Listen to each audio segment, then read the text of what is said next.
लहान मुलाने 1 रुपयामध्ये आपल्या आईचा जीव कसा वाचवला? तुमच्या दुकानात देव मिळेल का?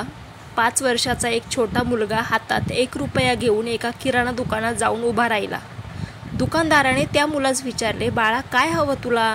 त्या मुलाने दुकानदारास विचारले, तुमच्या दुकानात देव मिळेल का? हे ऐकून दुकानदार संतापला आणि त्या मुलावर जोराने ओरडून त्याने त्या मुलाला दुकानातून हाकलून दिले.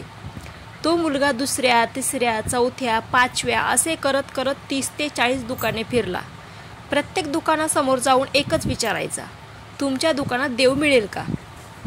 शेवटच्या दुकानात एक म्हातारे आजोबा बसले होते. त्यांना पाहून ह्या लहान मुलाने विचारले, बाबा तुमच्या दुकानात देव मिळेल का? त्या आजोबांनी विचारले, बाळा तुझ्याकडे किती पैसे आहेत? मुलाने प्रांजळपणाने सांगितले, 1 रुपया आहे माझ्याकडे.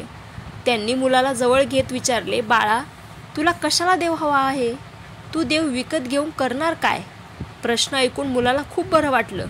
त्याच्या आशा पल्लवित झाल्या. बाबा असे विचारतात म्हणजे नक्कीच यांच्या दुकानात देव असणार. तो म्हणाला, ह्या जगात मला माझ्या आईशिवाय कोणीच नाही. रोज माझी आई कामाला जाते आणि माझ्यासाठी जेवण घेऊन येते. पण कालपासून ती हॉस्पिटलमध्ये ॲडमिट आहे. जर उद्या माझी आई मेली तर मला जेवण कोण देणार? डॉक्टर म्हणाले की आता फक्त देवच तुझ्या आईला वाचू शकतो. म्हणून मी देव शोधतो आहे बाबा. आहे ना तुमच्याकडे देव? दुकानदाराने त्या मुलाला विचारले, किती पैसे आहेत तुझ्याकडे? फक्त 1 रुपया बाबा. बरं नको काळजी करू, 1 रुपयात देखील देव भेटेल. दुकानदाराने तो 1 रुपया घेतला आणि 1 ग्लास फिल्टरचे पाणी त्या मुलाला हातात दिले आणि म्हणाला की हे पाणी घेऊन जा आणि तुझ्या आईला पाज. हे पाणी प्यायला दिले की आई तुझी ठीक होईल. दुसऱ्या दिवशी एक स्पेशालिस्ट डॉक्टर हॉस्पिटलमध्ये आले आणि आईचे ऑपरेशन झाले. काही दिवसात ती ठीकही झाली. डिस्चार्जच्या दिवशी हॉस्पिटलचे बिल बघून ती बाई चक्रावली. पण डॉक्टर धीर देत म्हणाले, काळजी करू नका. एक वयस्कर व्यक्तीने हे सर्व बिल भरले आहे आणि सोबतच एक चिठ्ठीही ठेवली आहे.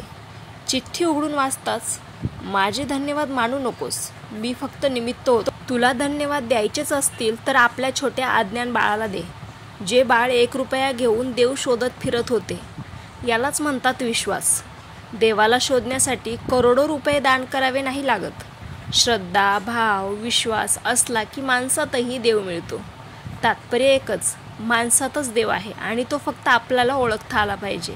रामकृष्ण हरी.